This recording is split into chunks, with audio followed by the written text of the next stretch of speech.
दोस्तों जय हिंद। लखीमपुर में किसानों को कुचलने की घटना के बाद अब भारतीय जनता पार्टी और उनके नेताओं को अपने घर से बाहर निकलना बहुत मुश्किल हो गया है। यानी जिस इलाके को, जिस गांव घर को वो खुद का अपना जागीर समझ रहे थे, अब अपने ही इलाकों में निकलने से वो मुहाल हो गए हैं। अब हालत ये है कि इसकी आग कई राज्यों तक फैल चुकी है। आप तो जानते ही हैं कि पश्चिमी उत्तर प्रदेश, हरियाणा और पंजाब जैसे इलाकों में भाजपाई कहीं भी मुंह दिखाने के लायक नहीं है। लेकिन अब तो खुद मुख्यमंत्री मनोहर लाल खट्टर को ही अपना रैली छोड़कर भागना पड़ा। और हुआ यह है कि जैसे ही किसानों को पता चला कि एक कार्यक्रम में मुख्यमंत्री मनोहर लाल खट्टर आने वाले हैं, वैसे ही किसानों ने अपने दल बल के साथ काले झंडे लेकर के पहुंच गए। और जब पहुंच गए तो पता ये चला कि किसान पीछे हटने को तैयार नहीं। प्रशासन भी तैयार थी, समझा रही थी कि भैया मत करो ऐसा, लेकिन किसान नहीं माने और आखिरकार उन्होंने हेलीपैड पर ही कब्जा कर लिया। यानी मनोहर लाल खट्टर का स्टेट, बीजेपी का राज, बीजेपी का मुख्यमंत्री, बीजेपी सरकार की पुलिस, बीजेपी सरकार का कॉलेज और बीजेपी सरकार की बनाई गई हेलीपैड पर किसानों का कब्जा। यह भी एक हैरान करने वाली बात है कि सब कुछ आप ही का है और उस पर किसानों ने कब्जा कर रखा है और हिम्मत नहीं है कि एक भी किसान को वहां से हटाने का ताकत आजमा सके। ये घटना हम आपको बता देते हैं कि घटना आखिर है कहाँ। दरअसल हरियाणा में एक जगह है गोहाना, और गोहाना में ही वाल्मीकि समाज का एक कार्यक्रम था जिसमें सीएम मनोहर लाल खट्टर को शामिल होना था। लेकिन वो जैसे ही उनके आने की खबर इलाके में फैली, वैसे ही किसानों ने दल बल, लाठी डंडे और झंडे के साथ मौके पर पहुंच गए। और जैसा कि आप जानते ही हैं कि किसान जब अपना विरोध करते हैं तो किसी की सुनते नहीं। प्रशासन ने उनको समझाने की कोशिश की कि भाई ये एक धार्मिक आयोजन है और यहाँ आप विरोध मत करो। लेकिन किसान नेता ने कहा कि नहीं, हम इस बात को नहीं मानते और हम इसका विरोध करेंगे। बीजेपी के नेता जहां जहां जाएंगे, जिस जिस कार्यक्रम में जाएंगे, हम वो कामयाब नहीं होने देंगे और विरोध तो हम करके ही रहेंगे। और अच्छा, एक चीज और देखिए, विरोध करने की जो जगह तय की गई थी या कार्यक्रम जो तय किया गया था, वो कार्यक्रम था, जगह था स्टेडियम, ताऊ देवी लाल स्टेडियम। और यहां पर बनाया गया मनोहर लाल खट्टर का हेलीपैड, जिस पर किसानों ने कर लिया कब्जा। कब्जा करने के बाद बहुत समझाया बुझाई हुई, लेकिन मान मनोबल के बाद भी कोई तैयार नहीं हुआ। लास्ट में सीएम मनोहर लाल खट्टर को अपना कार्यक्रम ही रद्द करना पड़ा और बीजेपी के जो भी कार्यकर्ता तैयारी में आए हुए थे, उन्होंने चुपचाप खिसक लेने में ही अपनी भलाई समझी।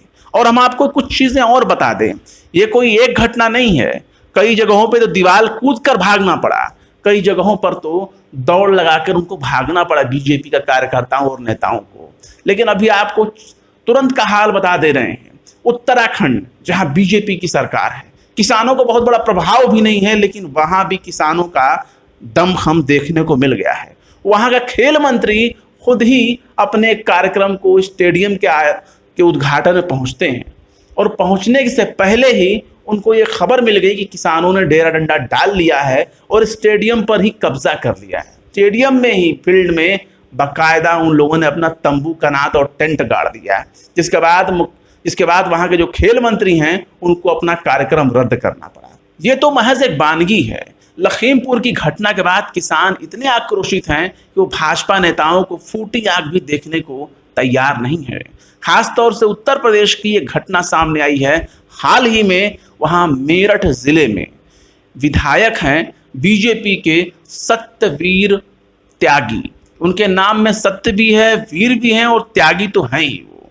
तो विधायक जी एक कार्यक्रम में पहुंचे थे और दौड़ का उद्घाटन करने के लिए पहुंचे थे। विधायक जी जैसे ही घटनास्थल पर पहुंचने ही वाले थे, तब तक किसानों को खबर चल गई कि विधायक जी आने वाले हैं और दौड़ का उद्घाटन करने। उससे पहले ही किसान दल बल के साथ वहां काले झंडे लेकर पहुंच जाते हैं और विधायक जी का विरोध करना शुरू कर देते हैं। विधायक जी ने समझा कि हम तो दौड़ का उद्घाटन करने आए हैं, लेकिन किसानों ने जब काले झंडे लहराने शुरू किए और विरोध करना शुरू किया, जिंदाबाद और मुर्दाबाद के नारे लगाने शुरू किए, तब वैसे ही विधायक जी दौड़ पड़े। यानी दौड़ का उद्घाटन करने आए थे और उल्टे पांव उन्हें भाग करके कार्यक्रम स्थल से निकलना पड़ा। हालत ये हो गई कि तमाम कोशिशों के बावजूद भी मंत्री जी अपने कार्यक्रम को तय नहीं कर पाए। जब मौके से भागे तो उनके ड्राइवर ने कैसे जैसे तैसे करके मौके से उनको निकाला, किसानों के बीच से उनको हटाया। इतनी बेइज्जती हुई उनकी, इतनी किरकिरी हुई कि सुना है कि नौजवानों उनको गालियां तक दी हैं।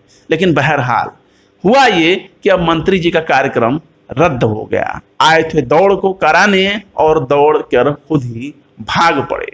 इसके बाद उन्होंने भी बहुत टूटे हुए दिल से कहा, मैं पखवाड़ा गांव गया था, हमारे भाजपा के कार्यकर्ताओं के यहाँ कार्यक्रम था, कुछ युवकों ने विरोध किया, हमारे साथ विशाल चौधरी व पूर्व प्रधान मनोज चौधरी के साथ भी जमकर अभद्रता की गई।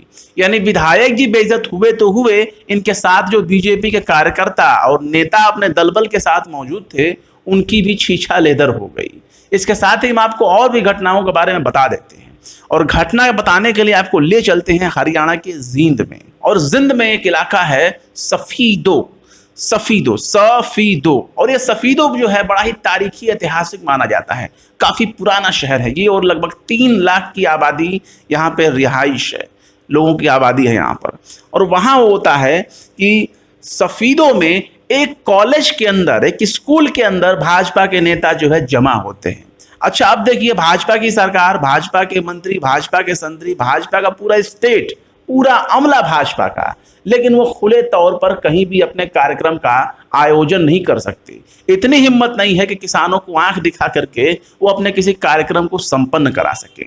इसके बदले होता यह है कि वो चुपचाप तरीके से गुप्त मीटिंग करते हुए स्कूल को तय करते हैं और चोरी छुपे मीटिंग रखते हैं। अच्छा, मीटिंग का नाम भी दिया त्रिदेव। ऐसा लगता है जैसे किसी बहुत बड़े धार्मिक कार्यक्रम का आयोजन हुआ, लेकिन होता है राजनीतिक। जैसे ही किसानों को पता चला कि स्कूल में भाजपा के नेता जमा हुए हैं, अपना कार्यक्रम कर रहे हैं, वैसे ही वो भारी तादाद के साथ किसान जो है काले झंडे लेकर के पहुंच गए, जैसा कि वो हर जगह विरोध कर रहे हैं। उसके बाद होता यह है कि पुलिस उनको समझाने की कोशिश करती है कि भैया छोटा सा कार्यक्रम है, जल्दी खत्म हो जाएगा, काम खत्म हो जाएगा, विरोध करना बंद करो। तो वैसे ही किसानों ने धमकाना शुरू किया, खुद पुलिस को समझा दिया कि भैया कुछ देर का वक्त दे रहे हैं, भाजपाइयों को कह दो कि अपना बोरिया बिस्तर समेटें और यहाँ से चुपचाप निकल जाएं, वरना फिर हम जड़ देंगे अपना ताला। फिर मत कहना कि किसानों ने बंद कर दिया ताले में भाजपाइयों को। और स्कूल में वैसे भी वो फंस ही चुके थे भाजपाई। इसके बाद जैसे तैसे तुरंत जो है भाजपाई वहाँ से निकलकर भागना शुरू कर देते हैं। तो जो त्रिदेव कार्यक्रम था, इसका तो छीछा लेदर किसानों ने कर ही दिया। इसके साथ ही आप इस चीज़ को समझ लें कि हरियाणा में वैसे भी किसानों का इतना प्रभाव है कि उनमें इतनी हिम्मत है कि आप देख सकते थे कि कितने कार्यक्रमों को रद्द कर दिया गया। हेलीपैड पर तो सबसे अव्वल दर्जे पर वही पहुंचते हैं और पहले जाकर कब्जा कर लेते हैं। ना वो मंत्री देखते हैं, ना संतरी देखते हैं, ना विधायक देखते हैं, ना सांसद देखते हैं, और ना ही वो किसी का कैबिनेट देखते हैं। सीधे तौर पर भाजपाइयों का विरोध होने लगता है।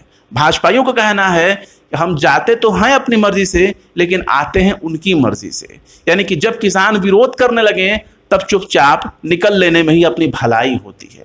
तो इस तरीके से आप समझ सकते हैं कि भारतीय जनता पार्टी का अपने ही सूबे में किस तरीके से हाल है, और हर चीज के लिए वो किसानों के ऊपर मोहताज है। फिलहाल क्या कहेंगे इस वीडियो के बारे में कमेंट बॉक्स में जरूर बताएं। वीडियो पसंद आए तो लाइक करें, शेयर करें, और बेबाक निष्पक्ष स्वतंत्र पत्रकारिता को सपोर्ट करने के लिए आप हमारे YouTube चैनल टाइम्स मेल को जरूर से जरूर सब्सक्राइब करें। फिर मिलते हैं किसी और वीडियो में एक नई खबर के साथ। शम्स तबरेज को दीजिए इजाजत। जय हिंद। तो देख लिया आपने हमारे इस वीडियो को। हमें उम्मीद है कि आपने हमारे वीडियो को लाइक किया होगा और दूसरों को भी शेयर किया होगा। अगर अभी तक आपने हमारे चैनल टाइम्स मेल को सब्सक्राइब नहीं किया है तो जल्दी से सब्सक्राइब कर दें और बेल आइकन भी प्रेस कर दें।